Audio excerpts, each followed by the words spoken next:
Beberapa hari ini saya menjelang tidur itu mencoba merekam kembali peristiwa-peristiwa politik menjelang Pilpres sampai dengan beberapa kejadian politik akhir-akhir ini.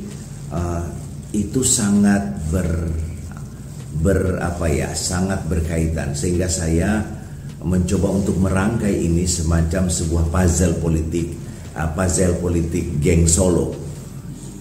Anda mungkin masih ingat bahwa Megawati sebagai ketua umum PDIP itu dipersepsikan atau terbangun sebuah kesadaran politik bahwa PDIP di bawah kepemimpinan Megawati ini terlalu dominan pada pemerintahan Jokowi, sehingga kelompok-kelompok yang berada di dalam pemerintahan Jokowi merasa tidak nyaman atas campur tangan atau intervensi yang kuat dari Ibu Mega, sehingga Ibu Mega pada perjalanan politik selanjutnya itu menjadi musuh bersama koalisi-koalisi partai politik, dan terbukti Ibu Mega berhasil mereka singkirkan di dalam arena politik kekuasaan.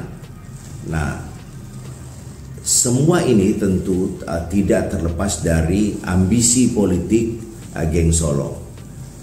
Semula memang bahwa geng Solo ingin mengkooptasi atau menarik Ganjar menjadi kandidat presiden yang berada di dalam pengaruh dan otoritas geng Solo, tetapi ini tidak berhasil.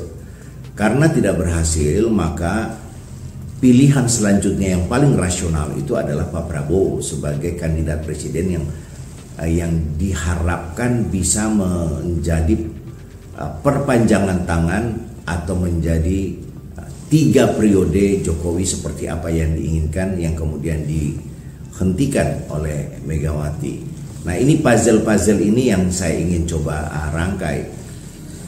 Nah, pilihan kepada Pak Prabowo ini tentu dengan beberapa syarat. Nah, satu di antara mungkin dengan mengajukan anaknya sebagai wakil presiden, dan Pak Prabowo dalam rangka untuk mengamankan agenda politiknya menjadi presiden, Pak Prabowo tentu ini menjadi darah segar untuk memastikan bahwa dia akan menjadi pemenang. Karena dengan menampilkan Gibran sebagai wakil presiden, tentu instrumen kekuasaan dapat digunakan oleh presiden ke-7 dalam rangka melakukan memberikan dukungan memenangkan Presiden Prabowo dan anaknya Jokowi, dan itu berhasil.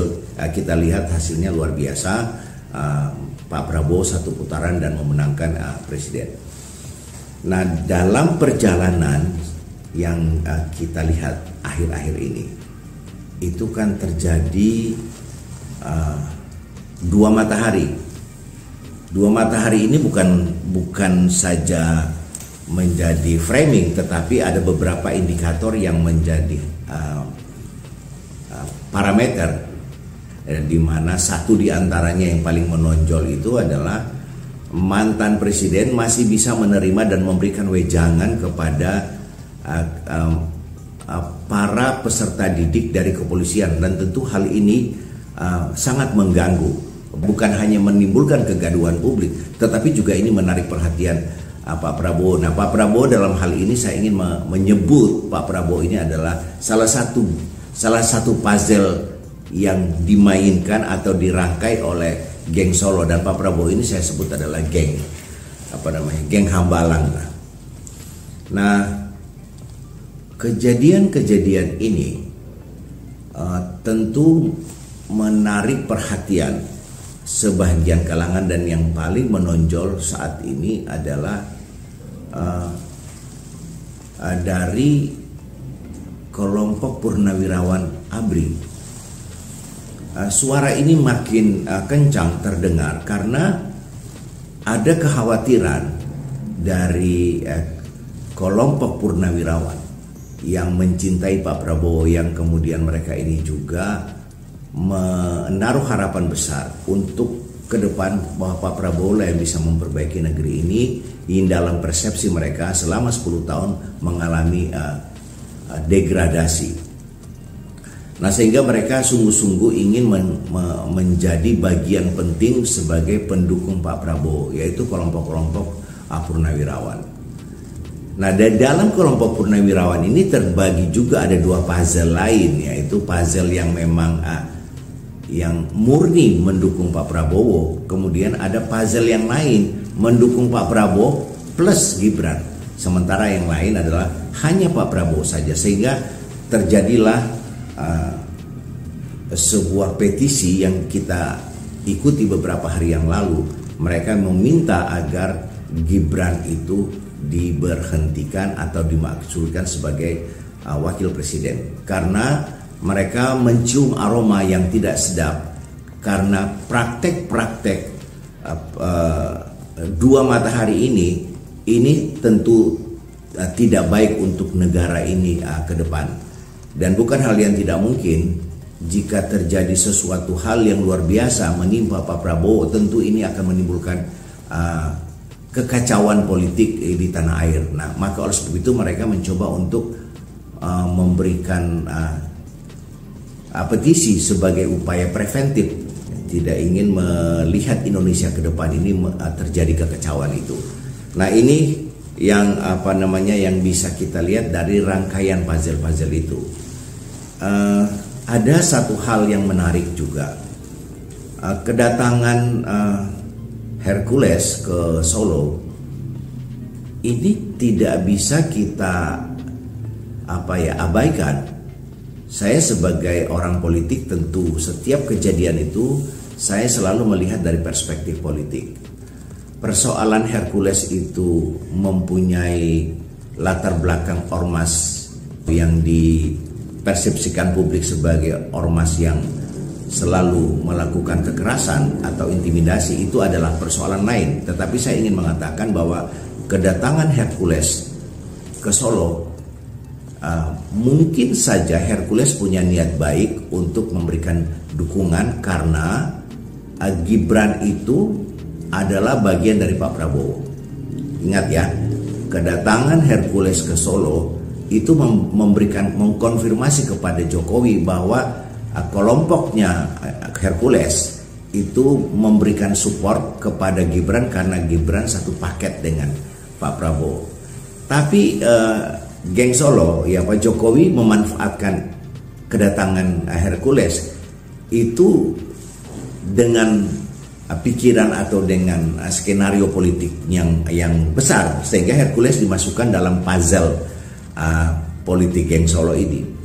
Nah, ketika ada kelompok purnawirawan mencoba untuk menyuarakan memakzulkan Gibran, karena kedatangan Hercules mendapatkan mungkin wejangan dan pesan dari Jokowi, maka secara spontan ngambil peran bersuara untuk mengkonter pernyataan politik dari kelompok purnawirawan, sehingga saya melihat dalam hal ini Hercules bukan sosok sebagai preman, dia menjadi bagian dari instrumen politik Jokowi, menjadi instrumen politik geng Solo. Sadar atau dia tidak sadari, dan menurut saya mungkin Hercules tidak menyadari bahwa dia sudah masuk ke dalam perangkap permainan geng Solo itu. Nah, sehingga yang terjadi counter balik pernyataan dari Hercules yang kemudian menimbulkan kegaduhan politik di internal para petinggi purnawirawan TNI, sehingga terjadilah saut-sautan di antara beberapa purnawirawan itu. Dan Anda bisa lihat di dalam pernyataan Hercules yang menimbulkan kegaduhan itu, Hercules memilih, ingat ya, Hercules itu memilih lawan tanding. Dia dia mengabaikan orang-orang yang mencoba untuk menurunkan Hercules menjadi seseorang sebagai preman. Nah, Hercules tidak terpancing, dia hanya mengambil peran menjadi lawan tanding dari para jenderal, karena dia sudah menjadi instrumen politiknya Jokowi. Nah, di dalam hal ini kecanggihan Jokowi, mungkin Hercules tidak menyadari bahwa pernyataan-pernyataan politiknya Hercules itu merugikan Pak Prabowo. Pak Prabowo sebagai orang yang dikenal mempunyai rekam jejak, punya relasi masa lalu dengan Hercules, itu ada stigma di publik bahwa Pak Prabowo ini membiarkan Hercules dan melindungi Hercules. Dalam perspektif politik saya tidak demikian. Dalam perspektif politik saya justru karena geng Solo ini masih menguasai kepolisian, masih menguasai sebagian instrumen kekuatan yang ada di tubuh militer, maka apa yang dilakukan oleh Hercules mungkin saja, ini baru dugaan dari saya, bisa benar bisa salah, ada komando untuk tidak menyentuh Hercules. Ada perintah untuk membiarkan Hercules agar tercipta sebuah persepsi publik yang akhirnya merugikan Pak Prabowo. Dan sehingga kita mengatakan bahwa sesungguhnya Hercules punya niat baik datang ke Solo untuk memberikan dukungan kepada Gibran karena menjadi bagian dari Jokowi, dari Pak Prabowo. Digunakan kedatangan Hercules untuk menjadi kekuatan politik mengkonter orang-orang yang menjadi pendukung Pak Prabowo, yaitu dari kelompok Purnawirawan.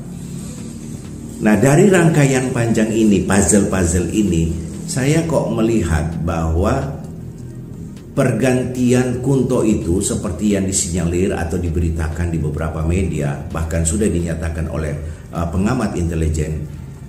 Pergantian Kunto itu yang menimbulkan kemarahan Pak Prabowo itu atas perintah Solo, dan mungkin juga ada campur tangan dari atau dukungan dari Luhut Binsar Panjaitan.